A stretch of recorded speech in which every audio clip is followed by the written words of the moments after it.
All right, so my name is Misty. I am the Writing Center coordinator. So if you guys ever communicate with the Writing Center, I am who you're communicating with. So if you ever email us at writingcenter@fullsail.com, I'm the person who sees that. And if you call into the Writing Center, I'm usually who you would be talking to. Just a couple of different things. This is a GPS event, so there will be a link provided at the end of our presentation. You do need to be here for the entire time. If you have questions about that, ask them at the end. I'm going to ask that you guys actually keep all of your questions till the end because we do have a lot of information to get through. So I will give you all the time that you need. I will answer questions for as long as you guys have them, but I'm going to just go through the presentation first.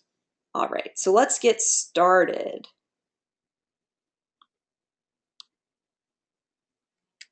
Talked about the GPS.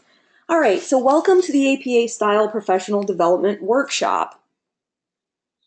Today we're going to talk about a couple of different things. We're going to talk about how APA relates to other citation styles you may have used in the past. We're going to discuss why we cite sources and how we cite sources, basic formatting requirements of APA, the link between in-text citations and the reference list, and also how to effectively approach and use APA style in a paper. So that's a lot of information to cover, so we're going to get started. All right, what is APA? APA stands for the American Psychological Association. APA style rules were created by the American Psychological Association and can be found in the APA manual. The manual provides guidelines for writing as well as proper documentation of sources. The first APA manual was published in 1952, and APA puts out a new manual every couple of years. We currently follow the 6th edition. All right, why do we use APA at Full Sail? You may have used other documentation styles in the past, such as MLA or Chicago. In your high school English classes, you probably used MLA. So why do we use APA at Full Sail? We use APA style at Full Sail because it's the accepted citation style for business, and it accommodates the wide range of disciplines studied here. Students here study multiple fields in the entertainment business industry, so it can be helpful to learn how citation works in that industry. You will be required to use APA style for every research assignment that requires citation throughout your education here at Full Sail. Every class has at least one assignment that requires library research, so all your course instructors who ask you to cite your sources will expect you to use APA. And because APA is a school-wide approach to citation, it makes sense to learn it early in your Full Sail experience, and it also makes a lot of sense to refresh yourself on APA as you go along. All right, this is probably the most important question that I hear about APA, and it's the why do we cite sources? And there are a few reasons. When we cite sources, our readers are able to distinguish between our ideas and information taken from outside sources. That means that we as writers get credit for our own ideas and give appropriate credit to the ideas of others. When a paper lacks citations, readers assume that all of the ideas belong to the writer. If ideas in the paper belong to an outside source and have not been properly cited, this may be considered plagiarism. When we cite sources, we also show that we've taken the time to study and understand the research and documentation process, as well as the kind of broader conversation that might be happening around your subject. Utilizing and citing research allows us to support our own ideas and makes our arguments more credible. And again, any information that comes from an outside source needs to be cited. So this includes quotes, paraphrases, summaries, images, audio, video, game elements, computer software, and other media. So what is a quote? A quote is a word-for-word passage from an outside source. You must cite all quotes used in a paper. What is a paraphrase? A paraphrase is when you take a fact or idea from an outside source and put it into your own words. Just like quotes, paraphrases must be cited. And what is a summary? A summary is the main idea of a piece of writing in your own words. So this differs from a paraphrase where you put a specific idea or a fact from a piece of writing into your own words. If you were paraphrasing, or if you were trying to tell someone about a specific line from, all right guys, make sure you muted yourself.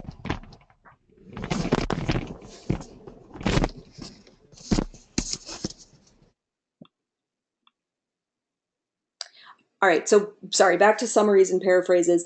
If you have taken a line or a paragraph from a source and you have summarized, you've paraphrased that, you've put it in your own words, that's a paraphrase. If you were trying to explain to us the main idea of an entire article or an entire book or kind of the theme of a song, that would be a summary.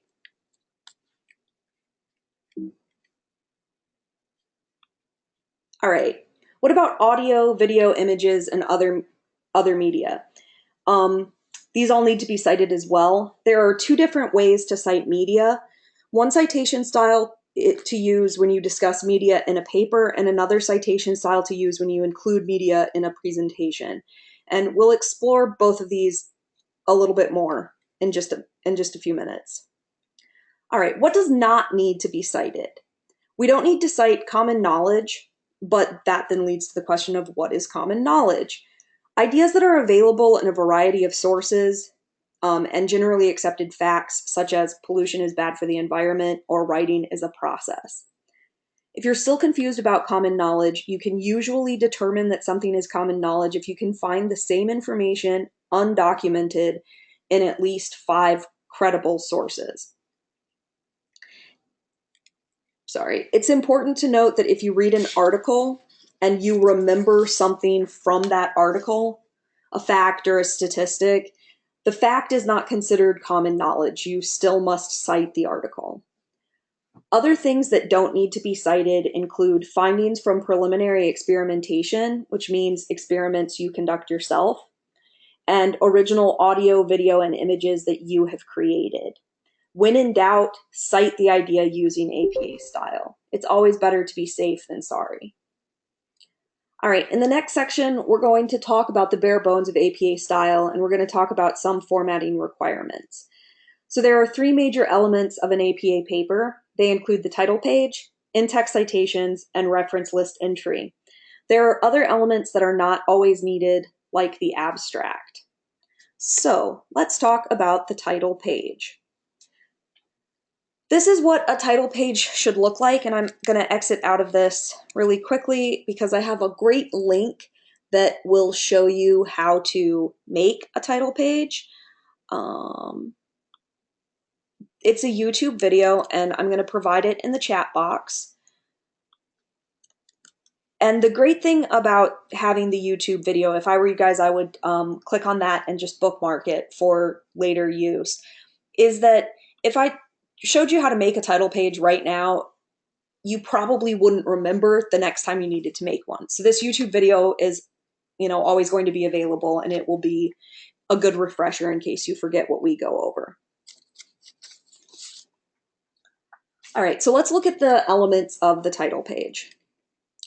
Every title page has a header, the words running head followed by a colon, and the title of your paper in all caps should appear flush left on the header. The page number appears flush right in the header. You'll have a different header on your title page than you do on the rest of your document. On the rest of the pages, you'll drop the words running head in the colon and just put the title in all caps. Centered about halfway down the page, you put the title of your paper, then your name, and finally the name of your school on the last line. All right, so let's talk about abstracts. You may or may not be required to include an abstract in your document. Usually abstracts are only included with longer research papers such as thesis papers. But when it's required, the abstract is a brief summary of your paper that immediately follows the title page. The abstract should be double-spaced, and it should include the page header with the title the title of the paper in all caps, flush left, and the page number flush right. The word abstract should be centered. It's neither bolded nor formatted. It's not italicized or underlined, and you don't put it in quotation marks. The abstract should be no more than 150 to 250 words, although this can vary based on your assignment requirements. Sometimes you will include keywords in your abstract. You don't have to. If you do include keywords, indent as you would if you were starting a new paragraph, then type keywords in italics, and after the italics, you would actually put the keywords. It's important to remember, though, that an abstract is not needed for every APA paper. If your assignment requires an abstract, your instructor will usually tell you that. If you are unsure if your assignment requires an abstract, ask your instructor. All right, the next two important parts of the APA paper are in-text citations and the reference list. APA style calls for both. You can't really have one without the other. Kind of like milk and cookies, they just go together. In-text citations are used in the body of the document. An in-text citation specifies which source a particular piece of information, like a quote, a paraphrase, or a summary, is from, and it also sends you to the reference list, which appears at the end of the document and gives detailed publication information about each source cited in the document. If we didn't have in-text citations, we wouldn't be able to identify which ideas in a paper came from an outside source and which ideas came from the author. And if we didn't have the reference list, we wouldn't be able to find the references used throughout the paper. Again, in APA style, you need both. In the next few sections, I'll be going through a lot of specific details about formatting for in-text citations and reference lists. Don't feel like you have to memorize everything. It's a lot of information, and a little bit later, I'll show you some resources where you can find the same information when you need it. All right, so let's talk about in-text citations first. What should the in-text citation look like? The format for in-text citations can vary depending on whether the information cited is a quotation, a summary, or a paraphrase. There are two basic formats for in-text citations, whether you're citing a quote, a summary, or a paraphrase. If you look at the first example, it's a quote from a Writing Center blog post, and we've used the author's last name in the sentence after according to. We've put the date in the parentheses immediately after the author's name, and the page number in the parentheses at the end of the sentence. In this case, we don't have a page number because it's an online blog, so we've used the paragraph number instead. When we put the author's name in the sentence like this, it's called a signal phrase. And in the second example, we have another way to create an in-text citation. We don't have a signal phrase, so instead we put the author's last name, the year, and the page number or paragraph number at the end of the quote. Either format is acceptable. So let's take a closer look at the format for citing quotes. In APA style, there are two formats for citing quotes in text. One format is for quotes under 40 words, and another format is for quotes over 40 words. This is an example of a quote that is under 40 words. Quotes that are less than 40 words, like this one, need quotation marks surrounding the actual quote, the author's last name, the year that it was published, and the page number or paragraph number. And the period appears at the very end of the citation. If the quote is more than 40 words, it should look a little bit like this. We must use a signal phrase. In this case, it's Chapman 2012 states. We don't need quotation marks, but the quote is indented and starts on a new line. And this is a little bit of a strange APA rule. In this format, and only this format, the period appears at the end of the sentence rather than at the end of the citation. Also, we haven't done it here, but if you omit words, phrases, or sentences within a quote, be sure to use ellipses. So we've looked at quotes, now we're going to look at paraphrases. In this example, we're citing a paraphrase. We used an idea from the article we're citing, but we didn't use a word-for-word quote. We put the idea into our own words. So we still need to include the author's last name as well as the year of publication. But with paraphrases, it's not necessary to cite the page or paragraph number. It's not incorrect to include the page number, but it's also just not required. And then for summaries, like with a paraphrase, we still need to cite the author's last name and year of publication, but not the page number. Again, it's not incorrect. If you include the page or paragraph number, it's just not required. All right, sometimes we encounter sources that are kind of tricky. They don't include the information that we need to create an in-text citation, like the author's name, the date, or a page or paragraph number. So how do we handle these sources? If there's no author listed, use the first few relevant words in the title of the article or book in place of the author's last name, and the title should be in quotation marks. If there's no specific author listed, but the information comes from an organization or company's document or website, for example, a study by the Food and Drug Administration or a quarterly earnings report from a company like AT&T, you'd use the organization or name of the company instead of an author's name. If no date is listed, we use the abbreviation ND, which means no date. And often page numbers are not available if we're citing an online source. So if we're citing a quotation, we should cite the paragraph number where we found the quote. So for example, if the quote was in the second paragraph, we would cite para period 2. If we're citing a paraphrase or a summary, again, we don't need the page number, so we don't need to include anything. And yes, this might take you a really long time if you're reading a long article, but you really do have to number the paragraphs if you are quoting. All right, let's talk about the reference list, which is the third major element of an APA paper. We'll start by looking at formatting requirements. Just like every other page in your paper, your reference list needs a header. The header should look like the rest of the headers in the paper with the exception of the title page, with the title of your paper in all caps flush left and the page number flush right. References should be centered at the top of the page. Again, it shouldn't be in bold, italics, or underlined. And then for your sources, they should be listed alphabetically by author's last name. If an author has more than one work, you would organize those works by date of publication. The reference list should be double spaced with no extra spaces between sources. And every line after the first line should have a hanging indent. I'm going to, again, give you guys a YouTube video for this, which will tell you how to format that using Word.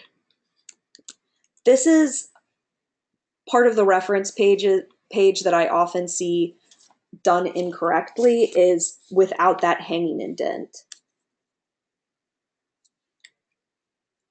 And then the other thing that you need in sources is electronic sources should include clickable URLs. Let's take a closer look at reference list entries and what we need to include in them. The first step in deciding how to cite a source is to decide what type of source you have. Is it a book, a magazine, a newspaper article, a journal, website, personal interview, YouTube video, or other type of print or electronic source? APA has specific rules for citing different kinds of sources. Each entry, regardless of the type of source, will contain the author's name if it's known, the title of the work, publication and publication information, but the information needed varies depending on the type of source.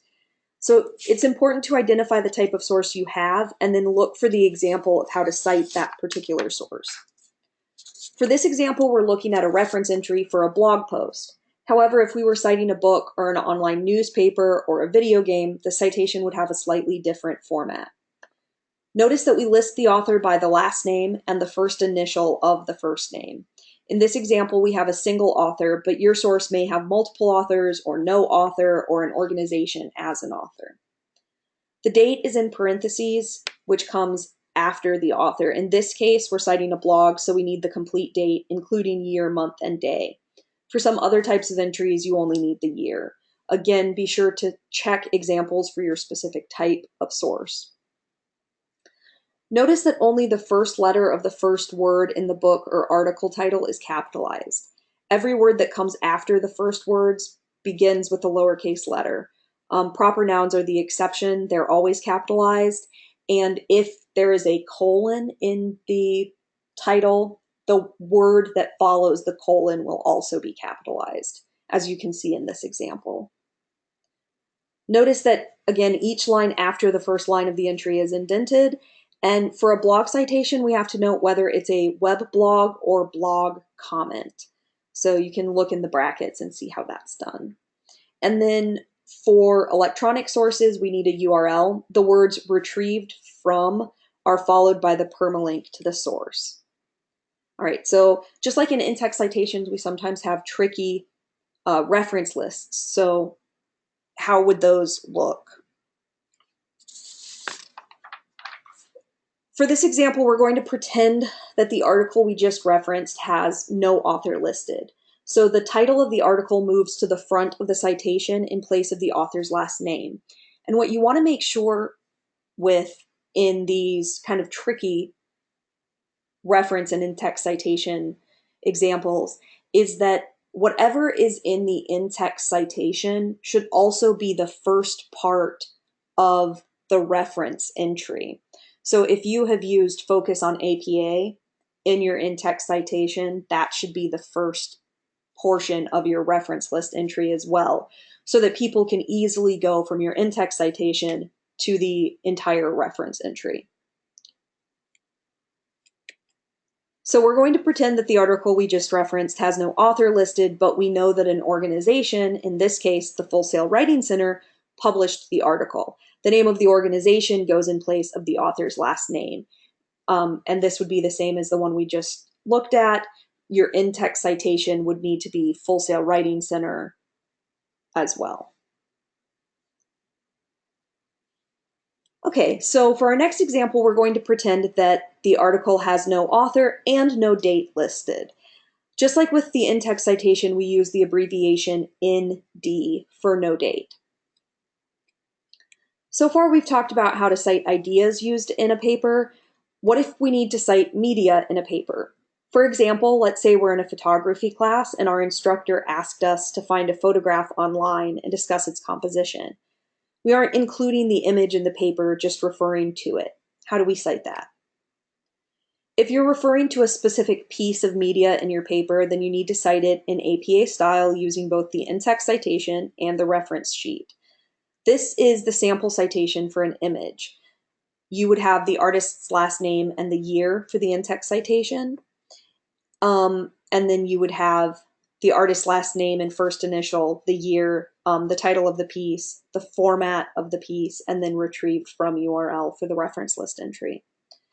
You also need to cite other media like videos, music, computer games, video games, movies, TV shows, etc., if you refer to them in your paper. There are specific reference list entry formats for each of these types of sources.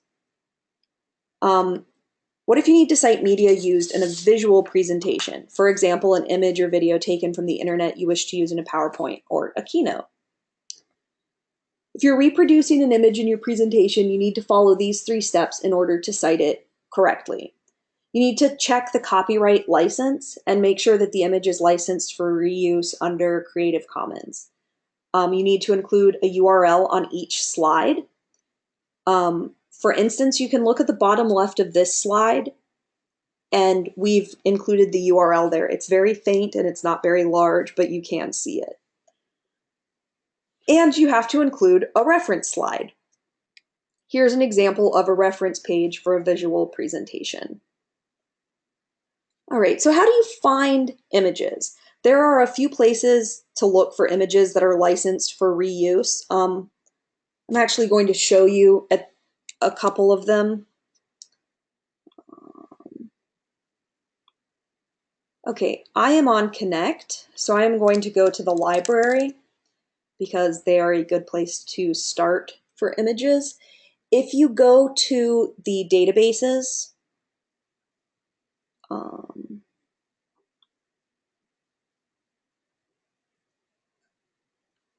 We have the AP images collection, which you can use. We also have the Oxford Art Online collection, which I think is just down a little bit lower, which has a lot of different art images.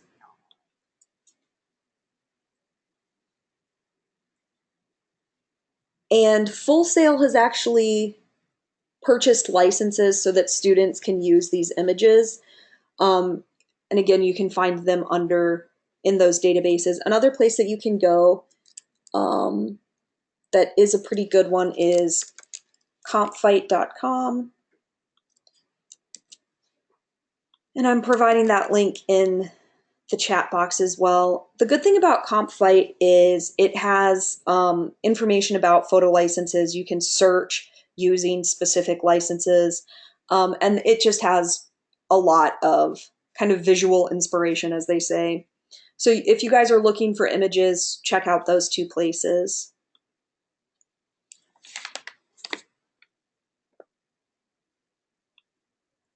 All right, so at this point, you're probably a little bit overwhelmed by everything you're hearing.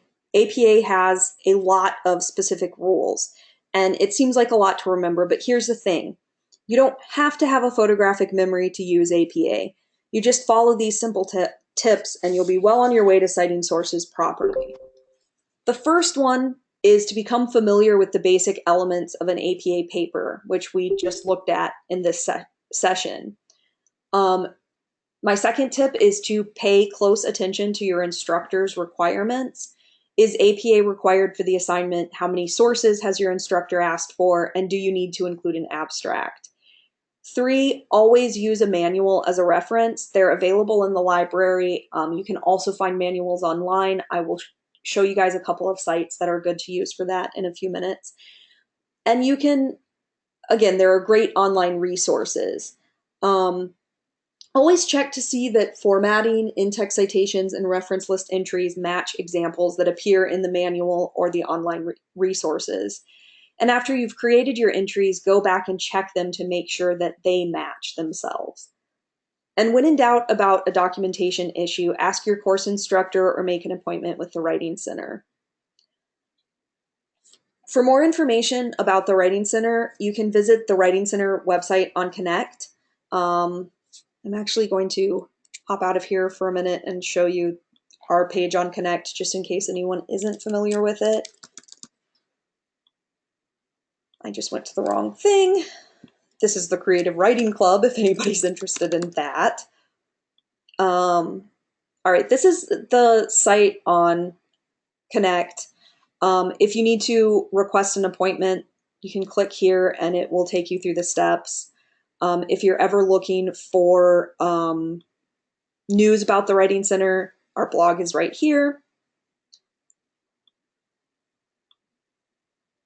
If you are looking for a specific kind of help, but you weren't able to make an appointment, we have these under the Files tab. We have a lot of great information, APA help, visual guides, how to number pages, things like that. And then, you know, resume and cover letter help, grammar worksheets, just a lot of information on our Connect page that you guys should check out. I wanted to show you 2 other sites that I think are really great. The first one is projectapa.info. I'm going to put it in the chat box so you can bookmark it. Projectapa.info was actually put together by Full Sail instructors, and it's really, really great because it has in-text citations and reference page examples for the types of resources that you guys use a lot. So audio-visual media, blogs and websites, electronic books and print books, newspapers, magazines, and databases. Let's look at audio-visual really quickly. It shows you how to quote a motion picture, a music album, single recordings, online images, online videos, podcasts, cartoons, television series. I see questions about how to quote audio-visual media a lot. And so projectapa.info is really great because it breaks it down. It shows you under blogs and websites, blog posts, articles from websites, social media, like tweets and Facebook posts and things like that. And then it's really easy to use because it also gives you the in-text citations. So this is how you would do an in-text citation for social media. And it also has an APA formatted paper that you can download and look at that kind of shows you all of the different things that you need to make sure you include. So I really love projectapa.info. It's a really great resource to use. And then I would also say that you guys should check out the Purdue OWL. This is a really great resource to use.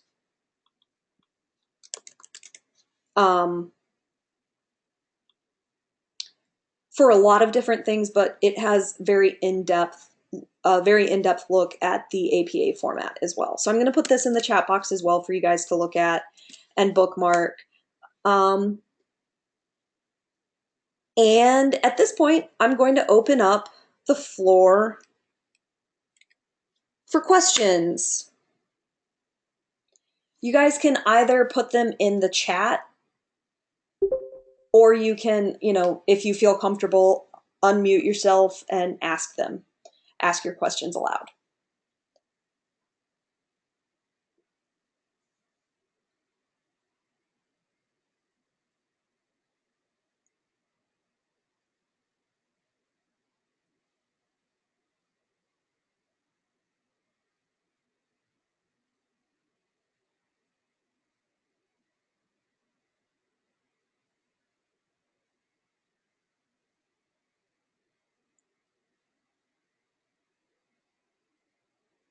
Okay, Jason has a question. He says, anything in particular to keep in mind when it comes to code or programming?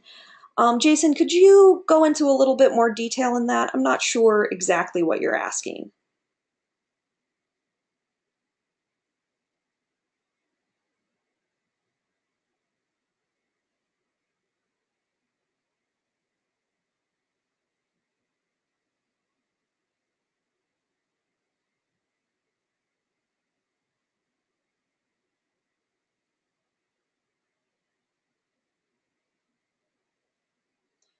I am not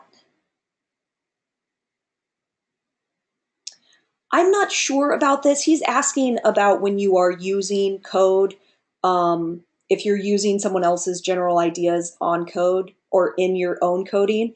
I'm not I'm not sure exactly how you would do that. Jason, I would suggest that you ask one of your instructors. Um,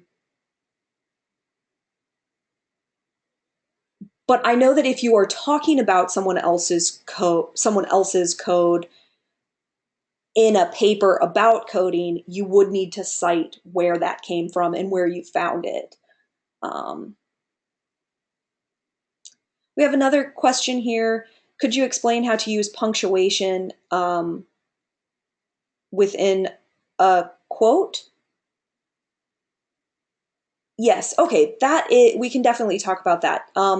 If it is a quote that is under 40 words, you would put it in quotation marks. So at the beginning of the quote, you would have a set of quotation marks, and at the end of the quote, you would also have quotation marks. And then the period for that sentence would come at the very end where you have the parentheses that says the author's name, the date that whatever it is you're quoting was published, and then the paragraph or page number. And then the parentheses close, and then there would be a period at the end of that. Now, if you're quoting if you're quoting more than 40 words, Will the sun go down? I'm sorry, am I going too fast?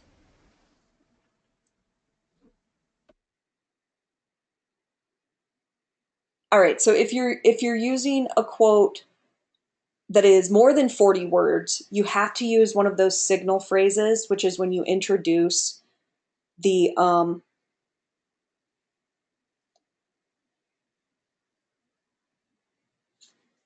you use a signal phrase where you introduce the author. So you would say, according to Woolard, and then you would do a colon and come down to the next line and indent, and you don't need quotation marks there, and the period comes before that final parentheses, which has the paragraph or page number. Hopefully that answers your question. We have another one. I'm just trying to be sure if we quote or cite at first, we don't need to put again for the same text.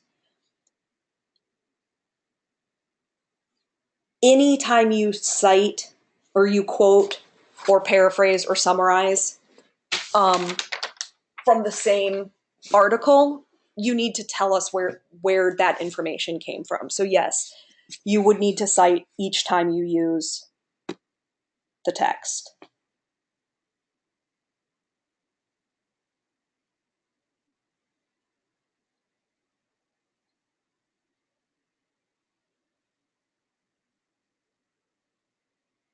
Does anyone else have any other questions?